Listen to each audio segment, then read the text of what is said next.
안녕하세요. 이 사연 채널에서 저는 울고 웃고 위로를 많이 얻어요. 어쩜 다들 사는 게 똑같은지 마음이 아프다가도 또 속이 다 시원해지다가도 늘 재밌게 보고 있죠. 그래서 저 역시 용기 내어서 글을 한번 써볼까 합니다. 저는 평범한 32살 회사원이에요. 중견기업 격리부에서 5년째 일하고 있었죠. 아침 8시 반 출근, 저녁 6시 퇴근하는 규칙적인 생활이 지루하긴 했지만 나름 만족하며 살았어요. 매달 들어오는 월급으로 적금도 붓고 가끔 친구들이랑 맛집 탐방도 하고 1년에 한두 번은 해외여행도 다니면서 소소한 행복을 누리고 있었죠. 그런데 작년 3월 어느 날 저희 부서에 신입사원이 들어왔어요. 180cm의 훤칠한 키에 준수한 외모, 명문대 출신의 성격까지 좋아 여직원들 사이에서 단번에 인기남이 됐죠. 29, 저보다 3살 어렸는데 신기하게도 저한테만 유독 관심을 보이더라고요. 첫날부터 제 자리 찾아와서 선배님 잘 부탁드립니다 하면서 90도로 인사하는데 그 모습이 참 예의 바르고 호감이 갔어요. 처음엔 그저 친한 선배로 대하는 줄 알았어요. 점심시간마다 제 자리로 와서는 선배님 오늘 점심 뭐 드실 거예요? 제가 새로운 신입이니까 사드릴게요 하며 애교를 부리고 퇴근 시간은 어차피 집 방향 같은데 제 차로 모셔다 드릴게요 하면서 자연스럽게 데려다 주곤 했죠. 알고 보니 집 방향이 전혀 다른데도 일부러 돌아서 데려다 준 거였어요. 나중에 그 사실을 알고 왜 거짓말했어? 했더니 선배님이랑 조금이라도 더 있고 싶어서요 하면서 수줍게 웃더라고요. 사내 연애는 생각해 본 적 없던 터라 처음엔 부담스러워서 거절했어요. 매번 사주겠다고 하는 밥을 먹으러 갈 때도 선을 칼같이 그었네요. 아니야, 신입사원이 무슨 돈이 있다고. 각자 사 먹자 했더니 선배님이랑 밥 먹는 게 제일 즐거운데 왜 그러세요 하면서 삐지는 척하는 거예요.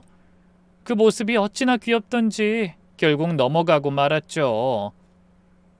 나중엔 제가 먼저 뭘 먹을까 하고 물어볼 정도로 자연스러워졌어요. 매일 아침 출근하면 제 책상엔 따뜻한 아메리카노가 놓여 있었어요. 선배님 이거 좋아하시잖아요 하면서 환하게 웃는데 어떻게 제가 아메리카노만 마시는 걸 알았는지 신기했죠. 한 번은 커피 취향을 어떻게 알았냐 물었더니 선배님 책상에 텀블러랑 커피 영수증 보고 알았어요. 항상 아메리카노만 드시더라고요 하는 거예요. 그렇게 세심하게 관찰했다는 게 놀라우면서도 기분이 좋았어요. 그러자 주변에서 수군대기 시작했네요. 야, 너 사귀는 거 아니야? 신임이 널 너무 노골적으로 좋아하는데? 에이, 그냥 착한 후배야. 나이 차이도 나는데 무슨. 원래 그냥 누나에서 연인 되는 거다? 사실 저도 모르게 설레고 있었지만요. 회사에서 연애하면 복잡해질 것 같아서 일부러 선을 그으려고 했어요. 그런데 시간이 지날수록 마음을 숨기기가 어려워졌죠. 출근길에 그의 문자를 기다리게 되고 점심시간에 그가 오지 않으면 왜 안 오나 신경 쓰이고 완전 빠져들고 있었네요. 그러다 5월 어느 금요일 회식 자리에서 일이 터졌어요. 삼겹살에 소주 몇 잔 들어가니 다들 취기가 올라왔죠. 평소엔 다른 자리에 앉던 그가 그날따라 제 옆자리를 고집하더라고요. 그가 제 옆자리에 착 붙어 앉더니 선배님 오늘따라 더 예뻐 보이세요. 오, 뭐야 왜 이래? 취했냐? 물이나 마셔라. 아니에요 안 취했어요. 하나도 안 취했어요. 그렇게 말하면서 제 눈을 똑바로 쳐다보더라고요. 그 눈빛이 너무 진지해서 순간 숨이 멎는 것 같았어요. 야, 너 취했구나. 물 좀 마셔. 선배님 저 안 취했어요. 정신 멀쩡해요. 그래서 하는 말인데 저 선배님 정말 좋아해요. 첫날부터 한눈에 반했어요. 사귀어주세요. 순간 심장이 쿵 내려앉았어요. 주변은 조용해졌고 모든 시선이 저희한테 쏠렸죠. 손은 떨리고 얼굴은 화끈거리고 야 이런 데서 무슨 고백이야. 나중에 얘기하자. 도망가지 마세요. 저 진심이에요. 선배님이랑 사귀고 싶어요. 아니 평생 함께하고 싶어요. 처음 봤을 때부터 이 사람이다 싶었어요. 매일 선배님 생각하면서 출근하고 선배님 얼굴 보면서 일하는 게 제일 행복해요. 부사 사람들이 와 하면서 박수를 치기 시작했어요. 야, 둘이 잘 어울린다. 사겨라. 어이, 신임 눈이 높네. 우리 에이스를 점 찍었어. 오히려 모든 사람들이 응원하는 분위기를 띄우시더라고요. 부장님까지 아이, 젊어서 좋겠다. 사내 연애도 나쁘지 않지 하시면서 격려해 주셨거든요. 결국 그 진심 어린 눈빛에 무너졌어요. 사실 저도 그를 좋아하고 있었거든요. 그래, 한번 만나보자. 여러분, 저 오늘부터 선배님이랑 사귀입니다 하고 크게 외쳤어요. 다들 축하한다며 건배를 했죠. 그날 회식은 저희 커플 탄생 축하 파티가 되어버렸어요. 그렇게 연애가 시작됐죠. 정말 로맨틱하고 다정한 사람이었어요.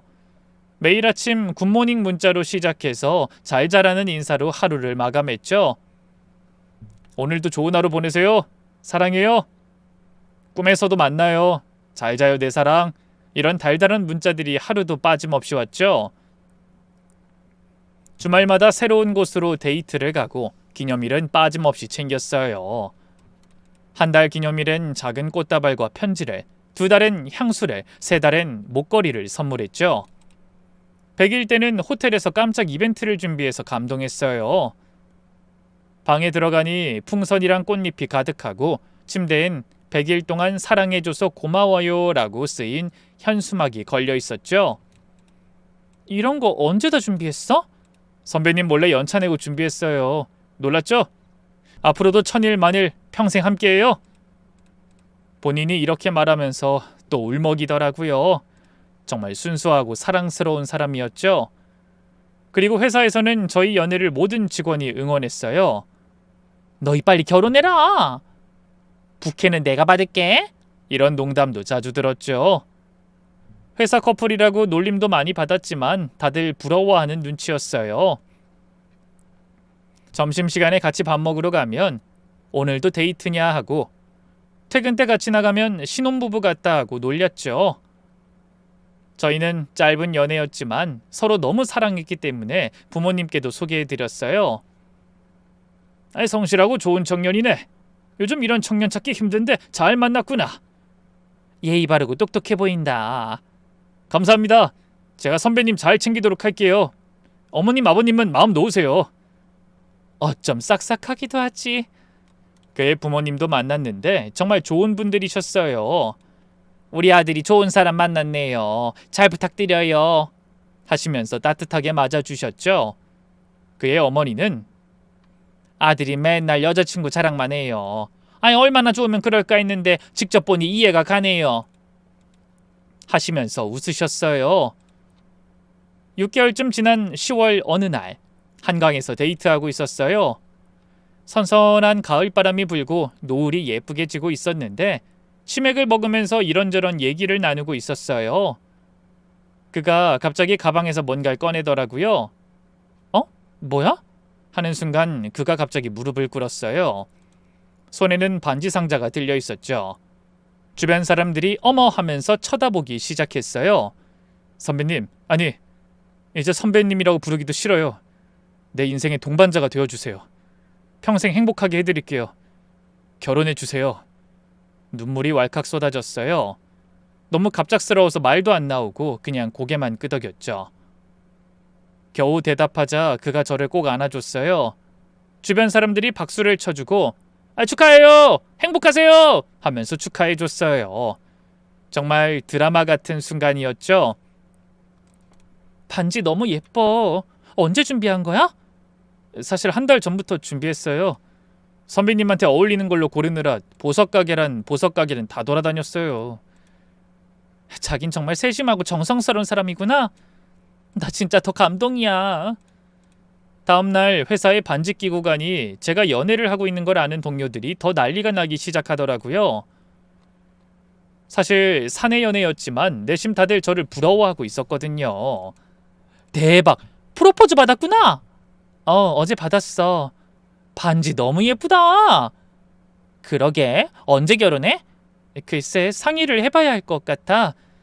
축하해줘서 고마워. 모든 사람들이 정말 진심으로 다들 축하해 주더라고요. 특히 여직원들이 더 흥분을 해서 꼬치꼬치 물어도 봤네요.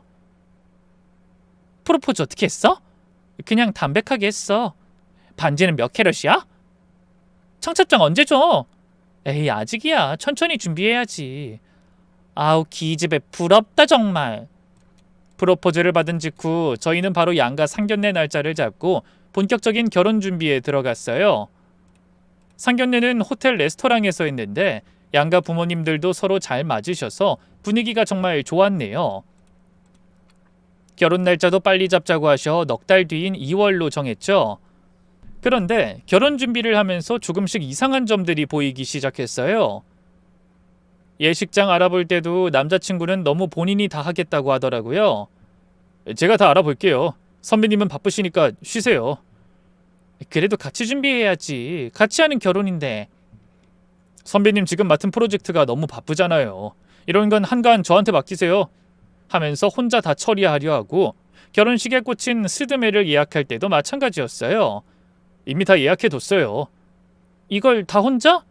제가 선배 취향 제일 잘 알잖아요. 사실 좀 서운했지만 그래도 와, 정말 자상하고 능력이 있구나 생각하려고 했네요. 결혼 준비가 스트레스인데 혼자 다 해주니 고맙기도 했고요.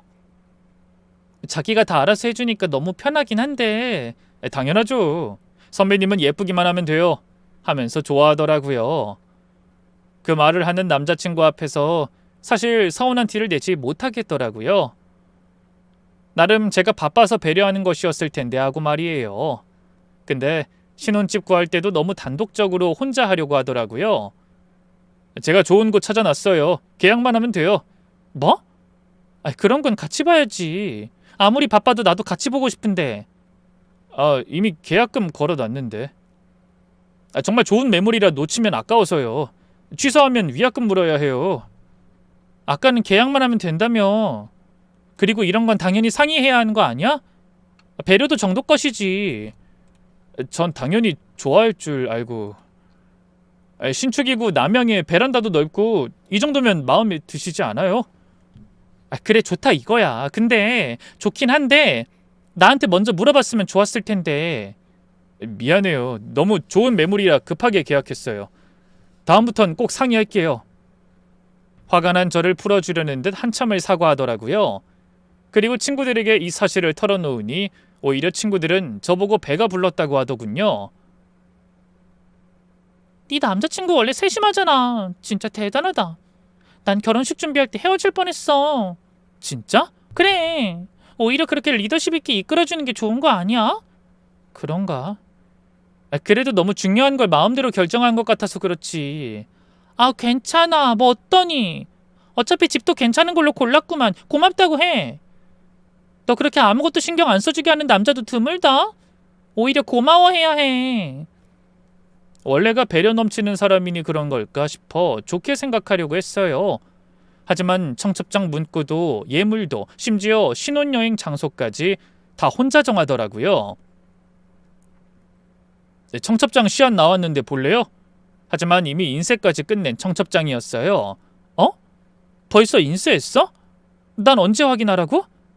자기가 하도 예쁘게 나와서 그냥 인쇄했어요. 마음에 들지? 그래. 그건 그렇고 예물 보러 가자. 그것도 이미 주문했는데. 선배님 손가락 사이즈 알아서 딱 맞는 걸로 골랐어요. 뭐? 나도 골라보고 싶었는데. 미안해요. 그냥 빨리 준비하고 싶어서. 앞으로는 같이 정할게요. 하면서 사과하더라고요. 하지만 참는 것도 정도가 있었죠. 정말 화가 나더라고요. 왜 맨날 혼자 다 정해? 나도 신부인데 내 결혼식이기도 한데 왜 내 의견을 안 물어봐? 정말 미안해요. 그냥 선배님이 스트레스 받을까봐 제가 다 하려고 했어요. 앞으로는 꼭 같이 정할게요. 배려도 정도 것이지. 이 정도면 그냥 난 꼭두각시야. 알겠어? 제가 너무 제 생각만 했나봐요. 미안해요. 화 풀어요. 처음으로 큰 소리를 내는 저에게 놀랬는지 손이 발이 되도록 하면서 진심으로 사과하는 것 같아 그냥 넘어갔네요. 이런 거 말곤 크게 문제되는 거 없었으니까 괜찮을 거야 싶었고 뭐 이미 지나간 일이니 마음에 담아두지 말자고 생각했거든요. 그리고 그렇게 12월이 되고 결혼식이 2달 앞으로 다가왔어요. 회사에서 브라이덜 샤워를 해줬는데 정말 감동이었네요. 레스토랑에 브라이덜 샤워라고 현수막이 걸려 있었어요. 케이크에 샴페인에 선물까지 정말 고마웠죠. 그런데 평소 제일 친한 동기가 뭔가 할 말이 있는 듯한 표정을 짓더라고요. 다른 사람들은 다 즐겁게 웃고 떠드는데 그 친구만 표정이 어두웠어요. 파티가 끝나고 너무 신경이 쓰여 그 친구를 따로 부르게 되었는데 그 친구는 한참을 망설이다 입을 열었죠. 너 무슨 일 있어? 아까부터 표정이 너무 안 좋아. 언니, 그 사람에 대해 얼마나 알아? 어? 뭔 소리야? 당연히 다 알지. 1년 가까이 사귀었는데. 가족관계나 과거 연애사나 그런 것도? 당연하지. 왜 그래? 뭔가 들은 거 있어?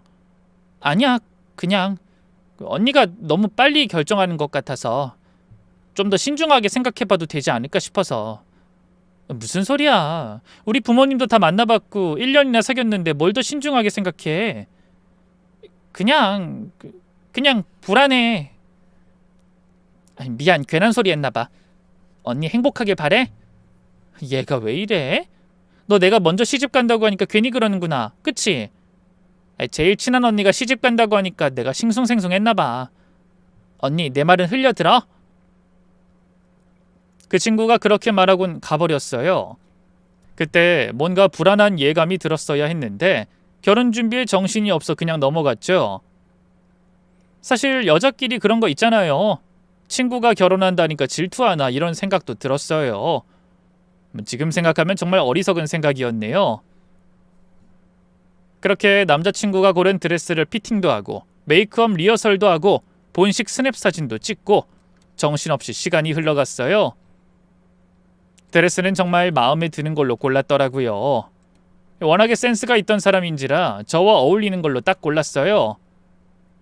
새하얀 A라인 드레스에 롱베일까지 거울에 비친 제 모습이 낯설면서도 설렜죠.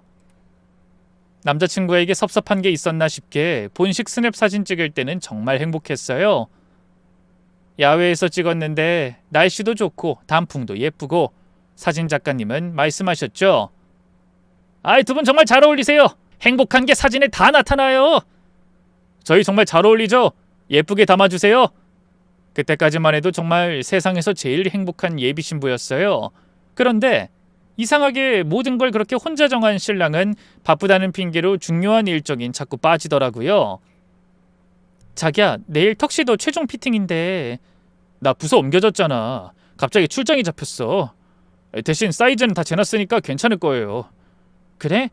그럼 다음 주는 부케 직접 골라야 하는데 같이 가자. 그냥 알아서 골라줘요. 자기가 고른 게 제일 예뻐요. 믿고 맡길게요. 본인 혼자 하는 거 아니면 저 혼자 하는 결혼 준비였네요.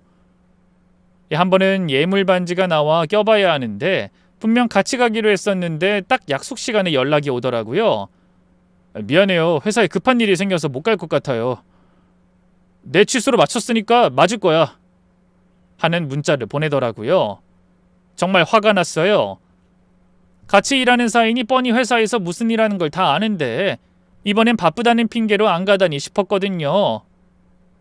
아니, 예물 반지인데 어떻게 혼자 가? 이건 같이 가야 하는 거 아니야?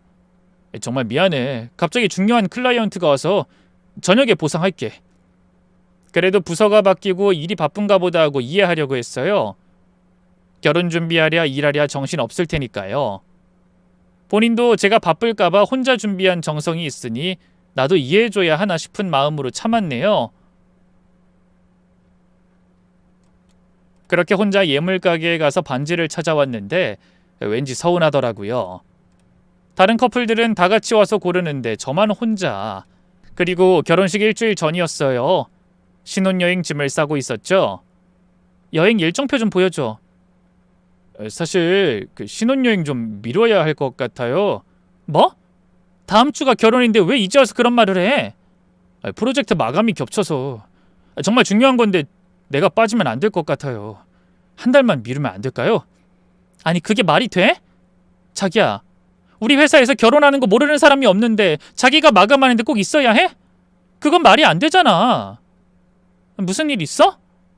그게 아니라 이제 결혼도 하고 내가 가장인데 그래도 회사에서 나도 어느 정도 자기처럼 중요한 역할은 돼야죠.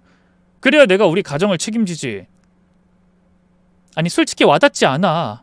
갑자기? 그리고 결혼보다 일이 중요해? 그렇게 중요한 자리를 차지하고 싶어서 신혼여행도 못 갈 정도로 결혼은 왜 하는 거야? 벌써 비행기표도 다 끊었는데. 소리를 지르니까 그제야 미안하다고 하더라고요. 사실 그동안 쌓였던 게 그날 터진 것 같았어요. 미안해. 정말 미안해요. 제가 잘못했어요. 어떻게든 조정해 볼게요. 예정대로 갈게요. 정말이지? 또 번복하면 나 정말 화낼 거야. 우리 이런 걸로 입씨름하지 말자.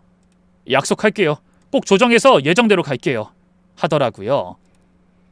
괜스레 찝찝한 마음이 들어 사실 영 불안했어요. 기뻐해야 할 날이 다가오는데 사실 불안한 마음이 점점 커지더라고요. 연애 때는 참 행복했는데 중요한 일을 앞둬서 일이 불안한가?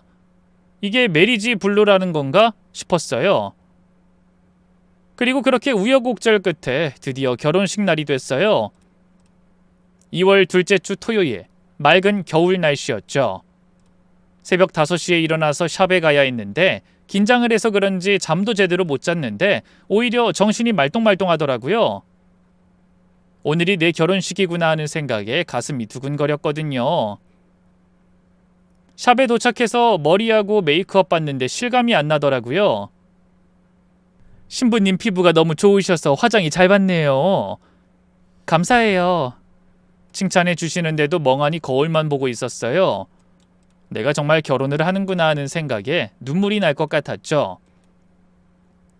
웨딩드레스를 입고 거울을 보니 낯선 내 모습에 눈물이 났어요. 정말 신부가 된 것 같았어요. 우리 딸 너무 예쁘다. 공주님 같아. 엄마 왜 울어? 울지 마. 나도 울고 싶어져. 이렇게 빨리 갈 줄 알았으면 더 잘해줄걸. 못해준 것만 생각나네. 엄마가 뭘 못해줘. 난 다 받았는데? 그만 울어. 결국 둘이 부둥켜 안고 울었어요.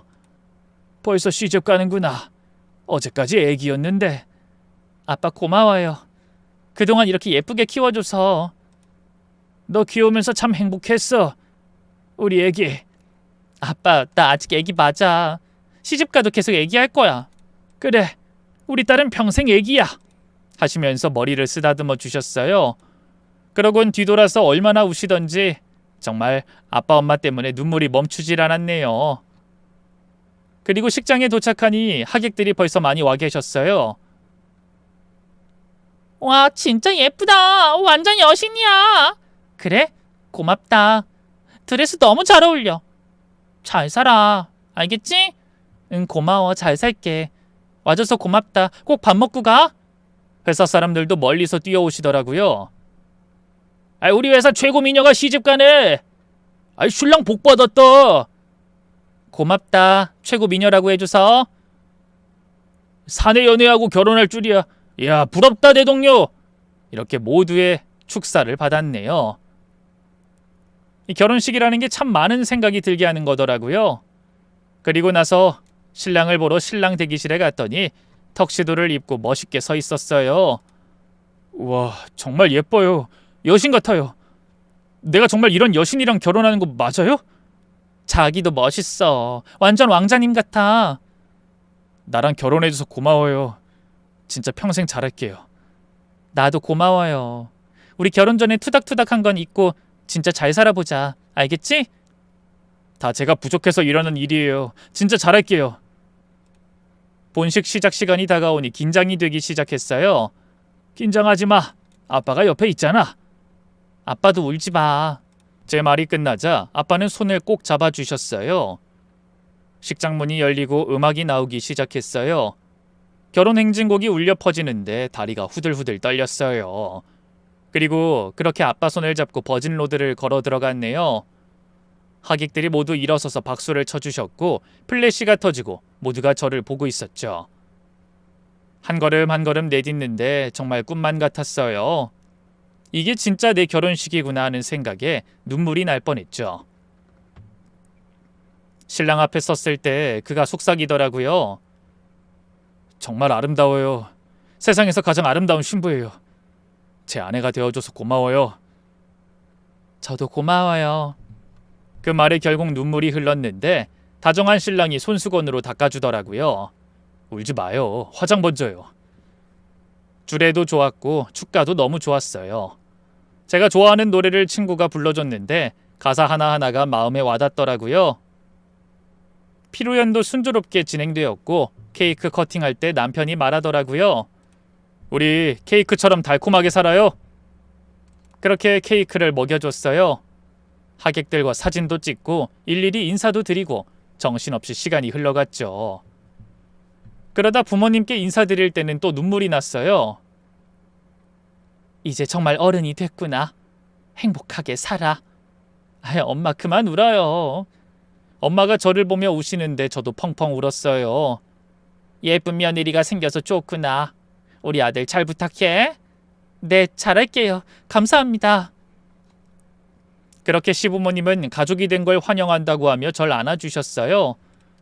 신랑은 원래도 다정했지만 그날만큼은 더욱더 다정하고 자상했어요. 그렇게 시기 끝이 났고 신혼여행은 다음 주였기 때문에 일단 집에서 쉬기로 했네요.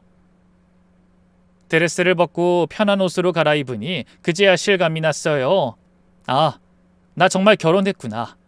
이제 유부녀구나 하는 생각에 신기하면서도 뿌듯했죠. 여보, 우리 이제 진짜 부부야. 그러게요. 앞으로 잘 부탁해요, 와이프. 나도 잘 부탁해, 남편. 했더니 남편이라니 아직도 실감이 안 나요. 내가 요리는 못하지만 진짜 최대한 노력해서 많이 해줄게. 저 살찌는 거 아니에요? 살 좀 쪄도 돼. 원래 결혼해서 행복하면 살찐다고 하더라. 그러다 저 싫어지면 어떡해요. 절대 그럴 일 없어. 내가 아주 맛있는 거 많이 해주면서 살찌울 거야. 그렇게 행복한 대화를 하고 그날 밤은 피곤했지만 행복하게 잠들었어요. 신랑이 제 머리를 쓰다듬으면서 잠꼬대를 하는데 아, 이게 결혼이구나 싶었네요. 다음날 일요일 늦잠을 자고 일어났는데 신랑은 이미 일어나서 거실에서 노트북을 보고 있더라고요. 벌써 이래? 오늘은 쉬는 날인데. 아, 급하게 처리할 게 있어서요. 금방 끝낼게요. 전부터 궁금했는데 자기 부서 옮겼잖아. 그렇게 일이 많아? 왜 그러지? 그냥 제 욕심도 있죠 뭐. 자기처럼 빨리 진급도 하고 싶고 이제 가장이니까. 신혼인데 일은 좀 제쳐두고 나랑 놀아줘. 알았어요. 30분만 더 할게요. 일요일이지만 남편은 제 애교에도 불구하고 계속 노트북만 보더라고요. 좀 서운했지만 일이 많은가 보다 하고 넘어갔어요. 결혼 전 친구들이 한 말도 있었고요. 원래 남자는 결혼하면 족쇄야. 처자식 먹여 살려야 하는데 그럼 열심히 해야지. 그래도 너무 바뀌어서 적응이 안 돼. 막상 결혼하려고 하니까 네가 훨씬 직급자지. 본인은 가장인데 너보다 더 잘해서 널 편하게 해주고 싶겠지. 그래도 네가 아는데 원래 남자들 특징이 그렇대. 그래? 그럼 남자가 능력 없어 봐라. 얼마나 초라해 보이겠냐? 그러니까 너도 이해해. 갑자기 워커홀릭이 된 남편에게 서운했지만 최대한 친구의 말을 되새기며 이해하려고 했네요. 그리고 오후에는 양가 부모님께 인사드리러 갔어요. 먼저 시댁에 가게 됐죠. 우리 며느리 어서 와. 어제 정말 예뻤어. 앞으로 불편한 거 있으면 언제든 얘기해. 딸처럼 생각할게. 감사합니다, 어머님, 아버님. 어제 피곤하셨죠? 아유, 피곤은 우리 며느리가 더 피곤했겠지. 그래도 친구들이 시부모님 인상이 너무 좋아 보인다고 하더라고요. 어머, 그래? 우리가 정말 잘 만난 사이인가 보다. 내 친구들도 우리 며느리 인상이 너무 좋다고 입이 마르게 칭찬하더라고. 저희는 그렇게 하하호호 웃었네요. 시댁이란 느낌보단 가족이 더 생긴 느낌이었어요. 친정에도 들렀는데 엄마가 음식을 잔뜩 해놓으셨더라고요. 우리 딸 시집 가니까 밥 굶을까봐 걱정이야. 엄마는 나 이제 요리학원도 다닐 건데. 어머, 그래? 엄마가 많이 해줄게. 걱정 말어. 하시면서 이것저것 먹으라고 하시는데 엄마 마음이 느껴져서 또 울컥했어요. 너 없으니까 벌써 집이 허전하다. 거봐, 내 빈자리 장난 아니지? 그러게. 그래도 섭섭해하지 말고 아들 하나 더 생겼다고 생각해야지. 아버님, 제가 아들처럼 잘할게요. 걱정 마세요. 아빠는 남편의 말에 좋아하시면서 쓸쓸해하셨어요. 아무래도 금지옥이어 외동딸이었으니 상실감도 크셨을 거라고 생각이 들더라고요. 그리고 월요일 아침, 평소처럼 출근 준비를 했어요. 신혼여행이 다음 주니 일단 회사는 가야 했거든요. 신랑이 먼저 일어나서 준비하고 있더라고요. 같이 가요. 오늘 일찍 가야 해서요. 먼저 갈게요. 아직 8시도 안 됐는데? 가서 미리 기획안도 읽어보고 하려고요. 오늘 PPT 발표라서. 그렇게 말을 하곤 뽀뽀 한번 하고 나가버렸어요. 신혼인데 같이 출근하면 좋을 텐데 하는 아쉬움이 들었지만 일이 바쁜가 보다 하고 이해했어요. 지하철을 타고 회사에 가는 길에 이제 나도 유부녀구나 하는 생각에 왠지 어른이 된 것 같았죠. 회사에 도착하니 다들 축하 인사를 건네더라고요. 엘리베이터에서 만난 다른 부서 사람들부터 시작해서 말이죠. 어머, 신부님이 벌써 출근하셨네요? 에이, 그래도 할 건 해야죠. 신혼여행은 언제 가요? 다음 주에 가기로 했어요. 그때부터 휴가예요. 바로 가면 좋았을 텐데. 그래도 다음 주에 가도 재밌을 거예요. 그렇게 서로 인사를 하고 자리에 앉아 밀린 메일을 확인하고 있는데 핸드폰이 울렸어요. 모르는 번호였는데 스팸인가 싶어서 거절하려다가 왠지 불안한 예감이 들어서 받았죠. 여보세요? 저 혹시 어제 결혼하신 분 맞으세요? 여자 목소리였어요. 뭔가 울먹이는 것 같은 떨리는 목소리. 순간 심장이 쿵 내려앉았죠. 네, 맞는데요. 누구세요? 저 정말 죄송한데 꼭 드릴 말씀이 있어서요. 무슨 일이세요? 누구신지 말씀해 주세요. 저는 그 사람 아이를 임신한 사람이에요. 8개월째예요. 그것도 쌍둥이. 순간 머리가 하얘졌어요. 전화기를 떨어뜨릴 뻔했죠. 주변의 모든 소리가 사라지고 그 여자의 목소리만 들렸어요. 뭐라고요? 지금 무슨 말씀을... 정말 죄송해요. 저도 어제서야 결혼식 사진을 봤어요. SNS에 올라온 거. 그 사람이 저한텐 회사에서 시키는 거짓 결혼이라고 형식적인 거라고 했는데 진짜 결혼인 줄 몰랐어요. 손이 덜덜 떨리기 시작했어요. 눈앞이 캄캄해지고 숨이 막혀왔죠. 잠깐만요. 잠깐만. 겨우 말을 했지만 무슨 말을 해야 할지 모르겠더라고요. 그때 평소 친한 동기가 제 자리로 급하게 뛰어왔어요. 창백한 표정으로 절 보더니 빨리 나가자고 하더군요. 그렇게 전화를 끊고 친한 동기의 손에 이끌려 복도로 나가게 되었네요. 언니, 혼인신고 아직 안 했지? 하고 다급하게 물었어요. 아직 안 했는데... 다행이다. 오늘 집에 가지 말고 일 끝나자마자 당장 경찰서로 달려가. 지금 당장! 혼인신고하면 절대 안 돼! 뭔 소리야? 왜 경찰서를... 그 순간 정말로 정신을 잃고 쓰러졌어요. 마지막으로 들린 건 동료들이 저를 언니! 언니! 하고 부르는 소리였죠. 그리고 전화기 너머로 들리는 그 여자의 울음소리. 정신을 차려보니 회사 의무실 침대에 누워 있었어요. 동료가 제 손을 꽉 잡고 있었고 보건 선생님이 말씀하셨네요. 괜찮으세요? 혈압이 갑자기 떨어지셔서. 머리가 지끈거리고 속이 메스꺼웠어요. 언니 정신 차렸어? 동료가 물었고 전 고개를 끄덕였죠. 다른 사람들을 내보내달라고 해서 둘만 남게 됐어요. 그제야 동기가 조심스럽게 입을 열었어요. 언니 미안해. 더 일찍 말했어야 했는데 증거가 없어서. 어제 결혼식에서 확실한 증거를 잡았어. 그러면서 핸드폰을 꺼내 사진들을 보여줬어요. 결혼식 당일 주차장에서 찍힌 사진들이었죠. 제 신랑이 임신한 배가 불룩한 여자와 있는 사진, 그 여자 배에 손을 올리고 있는 사진, 심지어 조금만 참아, 금방 끝날 거야 라고 말하는 동영상까지. 이게 뭐야? 손이 덜덜 떨렸어요. 믿고 싶지 않았지만 사진 속 남자는 분명 제 남편이었어요. 턱시도를 입은 채로 다른 여자를 걱정스럽게 쳐다보고 있더라고요. 언니, 사실 3달 전부터 이상한 낌새가 있었어.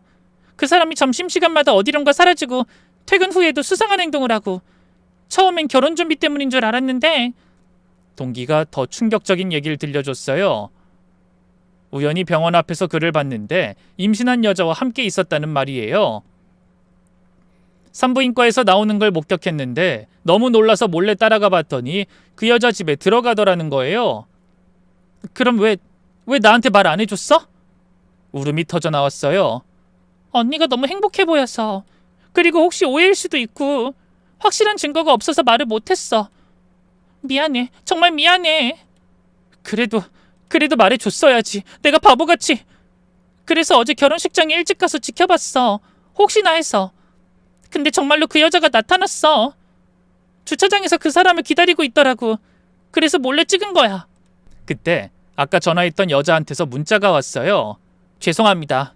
직접 만나서 이야기하고 싶은데 가능하실까요? 증거도 가지고 가겠습니다. 정말 죄송합니다. 머리가 복잡했지만 진실을 알아야 했어요. 모든 걸 확인해야 했죠. 그래요, 만납시다. 나도 같이 갈게. 혼자 가면 위험해. 괜찮아. 언니 지금 이렇게 쓰러졌는데 뭐가 괜찮아. 나한테도 체면치레 할래? 같이 가. 부장님께는 개인적으로 급한 일이 생겨서 조퇴하겠다고 말씀드렸더니 제 얼굴을 보시곤 걱정을 하시더라고요. 무슨 일이 있어요? 안색이 안 좋은데. 집에 급한 일이 생겨서요. 그래요, 어서 가봐요. 그렇게 동료와 함께 나가게 되었고 약속 장소인 카페에 도착하니 배가 불룩한 여자가 앉아 있었어요. 정말로 임신한 배가 한눈에 봐도 만삭에 가까워 보였어요. 초췌한 얼굴로 절 기다리더라고요. 정말 죄송합니다. 설명해 주세요. 처음부터 끝까지 다요. 그 여자가 울먹이면서 이야기를 시작했어요. 알고 보니 그들은 3년 전부터 사귀고 있었대요. 대학 때부터 연인이었고 결혼 약속도 했고 양가 부모님도 다 아는 사이였다고.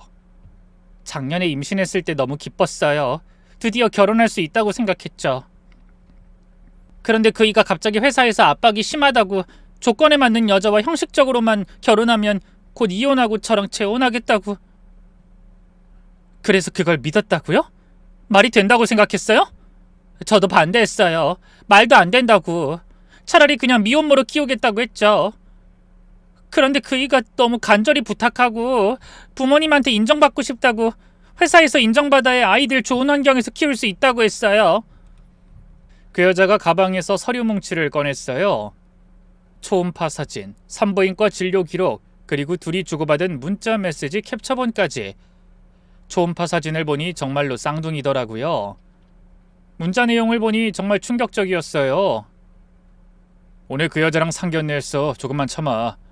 쌍둥이 아빠가 다른 여자랑 결혼 준비하는 거 보는 내 심정은 생각 안 해? 미안해. 정말 미안해. 다 우리 아이들 위해서야. 형식적인 거야. 오늘 결혼식 잘 끝났어. 이제 조금만 더 버티면 돼. 혼인신고만 안 하면 돼. 걱정 마. 역겨워서 토할 것 같았어요. 내가 그렇게 사랑했던 사람이, 내가 평생을 함께하기로 약속한 사람이 처음부터 끝까지 날 속였다니. 그것도 다른 여자와 아이까지 있으면서. 그래서 어제 결혼식장에 왜 왔어요? 못 참겠더라고요. 정말로 그 사람이 결혼하는지 확인하고 싶었어요. 주차장에서 기다렸는데 정말로 턱시도 입고 나타나더라고요. 그래서 따졌죠. 어떻게 이럴 수 있냐고. 그랬더니 뭐래요. 조금만 더 참아달래요. 혼인신고만 안 하면 된다고. 서류상으로만 잠깐이라고. 본인 부모님 꼭 조건에 부합하는 여자와 결혼을 해야 재산도 줄 거라고 하면서 저한테 부탁했어요. 그러면서 뱃속 아이들 생각해서라도 조용히 있어달래요. 사실 전 고아거든요. 오빠네 부모님이 절 반대했고 그 때문에 이렇게 결혼도 못했네요. 언니, 일단 경찰서 가자. 이건 명백한 사기야. 동료가 제 팔을 잡았어요. 잠깐만. 한 가지 더 물어볼게요. 그 사람 부모님도 이 사실을 아세요? 당신이 임신한 거? 그 여자가 고개를 저었어요. 모르세요. 그이가 절대 비밀로 해달래서. 부모님이 알면 더 반대하실 거라고. 정말 어이가 없었어요. 모든 게 거짓이었구나. 처음 만났을 때부터 사귀자고 했을 때부터 프로포즈할 때까지 모든 게 계산된 거짓이었어요. 경찰서에 가서 상담을 받았네요. 다행히 혼인신고를 하지 않아 법적 부부가 아니라고 하더라고요. 정말 다행입니다. 혼인신고했으면 더 복잡해졌을 거예요. 사기죄로 고소할 수 있나요? 결혼을 빙자한 사기로 볼 수 있습니다. 특히 상대방이 이미 다른 여성과 사실혼 관계에 있으면서 숨긴 것은 명백한 기만 행위죠. 금전적 피해도 있으시죠? 네, 결혼 준비 비용이... 일단 고소장 작성하시고 증거자료 다 제출해 주세요. 민사소송도 병행하시면 손해배상 받을 수 있습니다. 경찰서를 나와서 집에 가는 길에 신랑, 아니 그 사기꾼한테 전화를 걸었어요. 한참 만에 봤더니 하는 말이 가관이더라고요. 여보, 무슨 일이야? 왜 연락이 안 돼? 걱정했잖아. 그 태어난 목소리에 분노가 치밀어 올랐죠. 지금 당장 만나. 할 말 있어. 지금은 회의 중인데 저녁에 만나면 안 될까? 안 돼, 지금 당장! 안 오면 회사로 찾아갈 거야. 임신한 여자친구 데리고! 그제야 당황한 목소리로 말을 하더라고요. 무슨 소리야? 잠깐 나갈게. 어디서 만날까? 1시간 후 집 근처 카페에서 만났어요. 들어오자마자 창백한 얼굴로 바로 말을 하더라고요. 설명할게. 오해야. 들어봐. 오해? 뭐가 오해야? 여자친구 임신 8개월에 쌍둥이라면서? 3년째 사귀고 있다면서? 그게... 미안해. 정말 미안해. 미안하다고? 그게 끝이야? 날 처음부터 속였잖아. 위장결혼? 내가 너한테 뭐였어? 처음엔 그냥 조건 맞는 사람 찾으려고 했어. 근데 만나다 보니 정말 좋아하게 됐어. 그건 진심이었어. 진심? 다른 여자 임신시켜놓고 나랑 결혼식 올린 게 진심이야? 어쩔 수 없었어. 부모님이 원하는 조건에 맞는 사람이랑 결혼하지 않으면 상속에서 제외한다고 하셨어. 회사에서도 기혼자가 아니면 승진이 안 돼. 그래서 날 이용했다고? 내 인생을 가지고 장난쳤다고? 장난 아니야. 나도 괴로웠어. 매일 죄책감에 시달렸어. 하지만 어쩔 수 없었어. 그 애랑 아이들을 포기할 수 없었어. 순간 손이 올라갔어요. 짝! 뺨을 때렸죠. 그래도 화가 안 풀려서 또 때리려는데 그가 손목을 잡았어요. 때려. 맞아도 싸. 하지만 제발 그 애는 건드리지 마. 아무 죄가 없어. 뭐? 죄가 없다고? 같이 공모한 주제? 아니야, 그 애는 정말 몰랐어. 내가 다 거짓말한 거야. 회사에서 시킨 형식적인 결혼이라고, 서류상으로만 부부라고. 그 애도 피해자야. 어이가 없어서 웃음이 나왔어요. 그래서? 이제 어쩔 건데? 나랑 이혼하고 그 여자랑 결혼할 거야? 우리 그냥 이대로 살면 안 될까? 난 그 여자 애들한테 아빠 노릇하고 넌 내 와이프고, 어? 내가 뭐든 책임질게. 위자료든 뭐든 다 줄게. 위자료? 돈으로 해결하려고? 내가 돈이 아까워서 이러는 줄 알아? 그리고 미친 소리 하지 마. 2마리 토끼를 다 잡겠다? 그럼 뭘 원해? 뭘 해주면 돼? 너 같은 인간은 감옥에 가야 돼. 사기 결혼으로 고소할 거야. 그가 갑자기 무릎을 꿇었어요. 카페 안 사람들이 다 쳐다봤지만 아랑곳하지 않고 빌었죠. 제발 그것만은. 회사에서 잘리면 아이들을 어떻게 키워? 제발 한 번만 용서해줘. 용서? 네가 나한테 한 짓을 생각하면 용서를 바래?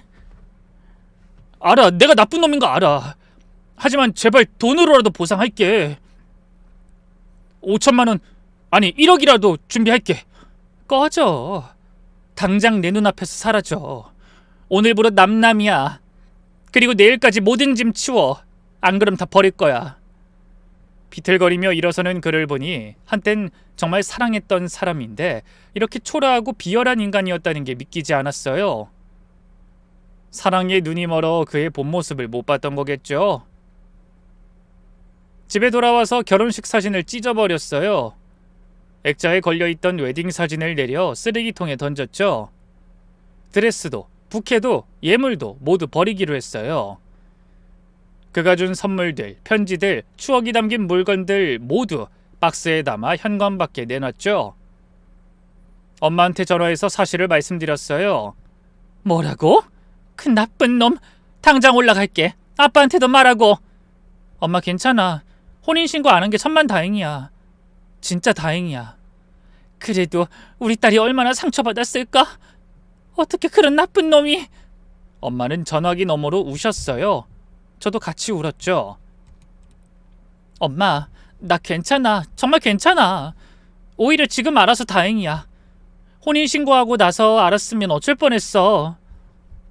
그날 밤은 정말 많이 울었어요. 배신감, 분노, 허탈함, 자괴감, 모든 감정이 뒤섞여 잠을 이룰 수가 없었죠. 내가 뭘 잘못했나? 왜 나한테 이런 일이 하는 생각에 자꾸 눈물이 났어요. 친구들한테도 연락이 왔죠. 소문이 벌써 퍼진 건지 말이죠. 괜찮아? 무슨 일이야? 하는 문자가 쏟아졌네요. 일일이 설명하기도 힘들어서 나중에 얘기할게 하고 답장했어요. 다음날 회사에 출근하니 이미 소문이 다 퍼져 있었어요. 다들 조심스럽게 위로해 주더라고요. 힘내. 시간이 약이야. 더 좋은 사람 만날 거야. 뭐라고 위로해야 할지 모르겠는지 어색하게 인사하는 사람들도 있었죠. 술렁이는 분위기에 부장님이 저를 부르시더라고요. 어제 무슨 일 있었어요? 안색이 안 좋던데. 하시길래 솔직하게 말씀드렸어요. 사실 남편이 처음부터 다른 여자가 있었어요. 혼인신고를 안 해서 그냥 끝내기로 했어요. 부장님이 놀라시면서 그런 일이 힘들면 며칠 쉬어도 돼. 연차 처리해줄게 하시더라고요. 하지만 집에 혼자 있으면 더 힘들 것 같아서 거절했죠. 괜찮아요. 일하는 게 나을 것 같아요. 점심시간에 그 동기랑 밥을 먹으면서 더 자세히 얘기를 들었어요. 사실 더 일찍 말하고 싶었는데 2달 전쯤 우연히 그 사람이 여자랑 산부인과에서 나오는 걸 봤어. 처음엔 친척이나 친구겠거니 했는데 손잡고 있더라고. 그때 말해줬으면. 미안. 근데 확실하지 않아서. 그래서 계속 지켜봤어. 점심시간에 어디 가나 봤더니 항상 같은 아파트로 가더라고. 그 여자 집인 것 같았어. 그래서? 결혼식 일주일 전에 그 여자 만나서 물어봤어. 무슨 사이냐고. 그랬더니 약혼자라고 곧 결혼한다고 하더라고.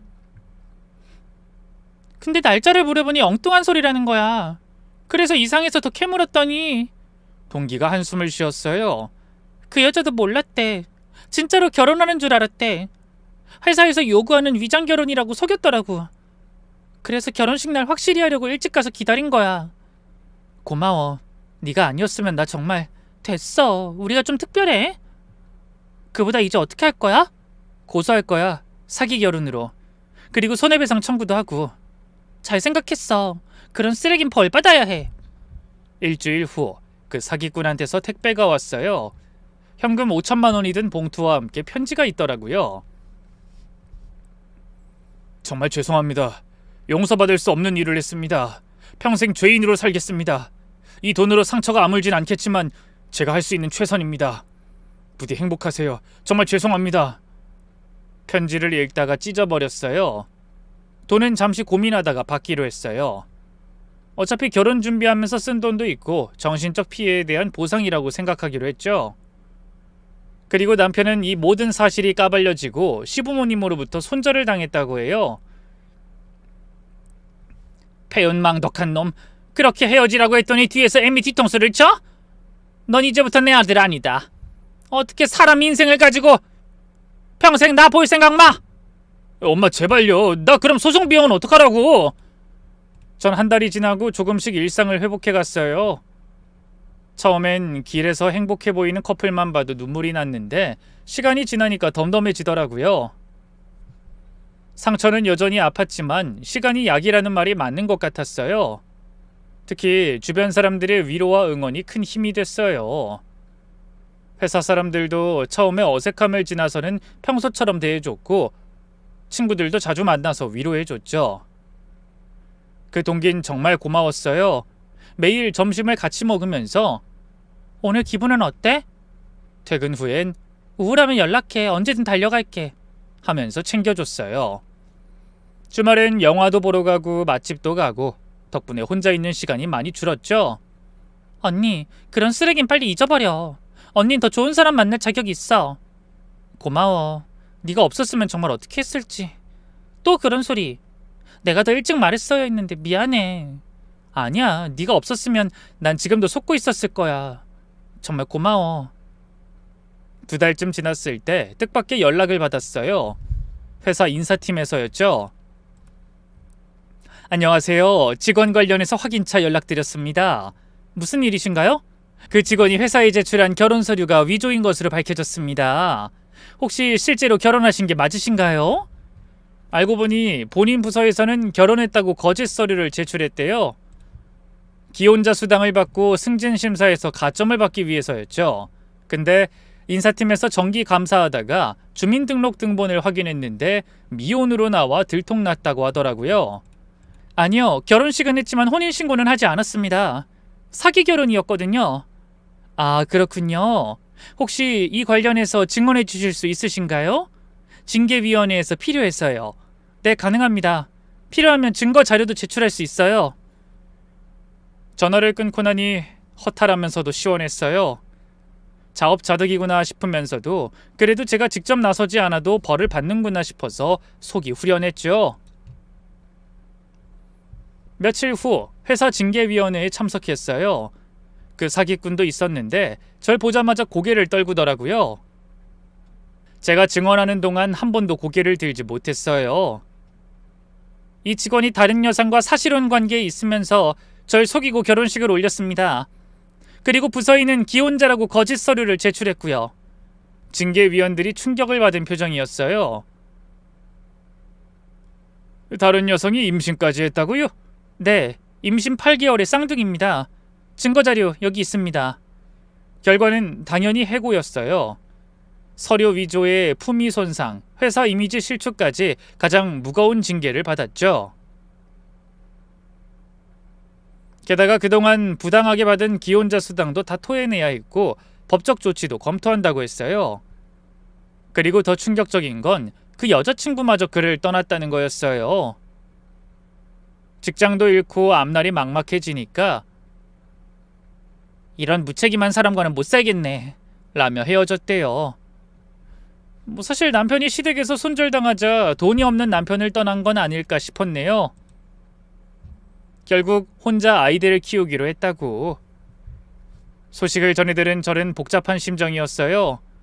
물론 자업자득이지만 태어날 아이들은 무슨 죄인가 싶어서요. 하지만 그건 제가 걱정할 일이 아니었죠. 저는 제 인생을 살아야 했으니까요. 3달이 지났을 때 그 사기꾼한테서 또 연락이 왔어요. 이번엔 직접 전화를 했더라고요. 여보세요? 뭐야? 무슨 일이야? 그 혹시 고소 취하 좀 해줄 수 없을까? 제발 부탁이야. 취직을 해야 하는데 전과가 생기면. 지금 무슨 소리 하는 거야? 네가 한 짓을 생각하고 그런 부탁을 해? 알아, 내가 나쁜 놈인 거 알아. 하지만 정말 막막해. 아이들 양육비라도 보내야 하는데 그건 네가 알아서 할 일이지. 왜 나한테 그런 부탁을 해? 제발 마지막으로 한 번만 도와줘. 평생 은혜 잊지 않을게. 전화를 끊어버렸어요.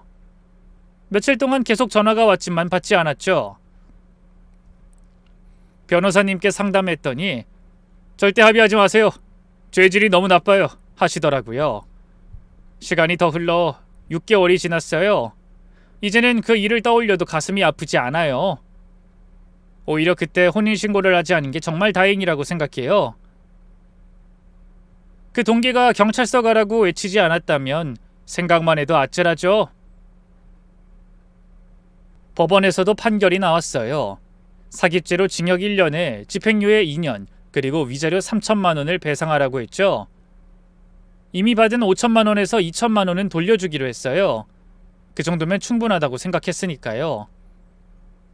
전 우프지만 회사에서도 인정받아 대리로 승진했어요. 힘든 일 겪어도 열심히 일하는 모습이 보기 좋아. 부장님이 추천해 주셨죠. 연봉도 올랐고 업무도 더 재밌어졌어요. 새로운 취미도 시작했네요. 요가 학원에 등록해서 매일 저녁 운동하고 주말엔 등산 동호회 활동도 하고 전보다 훨씬 건강하고 활기찬 생활을 하고 있어요. 가끔 결혼식 날을 떠올려요. 그때 그렇게 행복했던 내가 바보 같기도 하고 한편으론 그래도 그땐 진심으로 행복했으니까 그것만으로도 의미가 있다고 생각해요. 비록 거짓된 행복이었지만요. 지금은 그 일이 있었기에 더 강해졌다고 생각해요. 사람을 보는 눈도 생겼고 스스로를 더 아끼게 됐죠.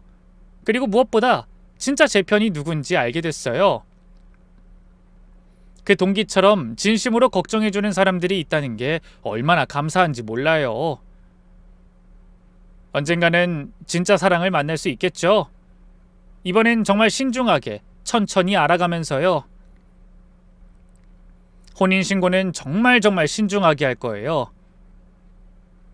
몇 달 전 우연히 그 사기꾼을 길에서 마주쳤어요. 초라한 행색에 수염도 덥수룩하고 많이 야위어 보였어요. 절 보더니 무언가 말을 하려다가 그냥 고개만 숙이고 지나갔죠. 나중에 들으니 그는 작은 회사에 겨우 재취업했대요. 월급도 예전의 3분의 1 수준이고 양육비 때문에 힘들게 산다고. 부모님한테도 의절당했다던데 뭐 자업자득이죠. 아니 사실 그 부모님도 문제일까요? 애초에 결혼을 허락했다면 모두가 상처받을 일은 없었을 텐데 말이죠. 제 이야기를 주변 사람한테 들려주면 다들 놀라요. 어떻게 그런 일이 있을 수 있어? 아우 정말 드라마 같은 일이네. 그럴 때마다 전 이렇게 말해요. 현실은 드라마보다 더 드라마틱하더라. 그리고 혼인신고 정말 중요해. 정말로 혼인신고의 중요성은 아무리 강조해도 지나치지 않아요. 결혼식 했다고 바로 하지 마시고 최소한 몇 개월은 지켜보고 하세요. 상대방을 정말 잘 알고 나서 하세요. 그리고 주변에서 걱정하는 소리를 할 때 귀 기울이세요. 사랑에 빠지면 정말 아무것도 안 보여요. 객관적인 시선이 필요해요. 제가 그랬듯이 말이에요. 만약 비슷한 일을 겪고 계신다면 절대 자책하지 마세요. 속인 사람이 나쁜 거지 속은 사람이 바보인 게 아니에요. 그리고 빨리 손절하세요. 미련 갖지 말고요. 지금 생각해보면 그 동기가 절 구해준 거예요. 아마 동기가 아니었다면 그 여자의 말을 안 믿었을 수도 있을 것 같아요. 그랬다면 만약 혼인신고를 했더라면 생각만 해도 끔찍해요. 이혼 소송에 시간과 돈 낭비하고 정말 복잡하고 힘들었을 거예요. 게다가 이혼녀라는 꼬리표까지 달고 살아야 했겠죠. 지금은 정말 행복해요. 물론 가끔 그때를 떠올리면 씁쓸하지만 그것도 제 인생의 일부니까요. 그 경험이 있었기에 지금의 제가 있는 거고요. 앞으로도 좋은 일들이 많이 생길 거라고 믿어요. 그리고 언젠간 진짜 운명의 상대를 만나 행복한 가정을 꾸릴 거예요. 이번엔 정말 신중하게 모든 걸 확인하고요. 그리고 혹시 저처럼 사기 결혼을 당하셨다면 너무 좌절하지 마세요. 시간이 지나면 다 괜찮아져요. 상처는 아물고 더 강한 사람이 될 거예요. 저도 이젠 정말 괜찮아요. 오히려 감사하게 생각해요. 그 일이 있었기에 더 성장했고 진짜 소중한 것들을 알게 됐으니까요. 여러분도 모두 행복한 사랑, 행복한 결혼하시길 바라고요. 그리고 꼭 기억하세요. 혼인신고는 신중하게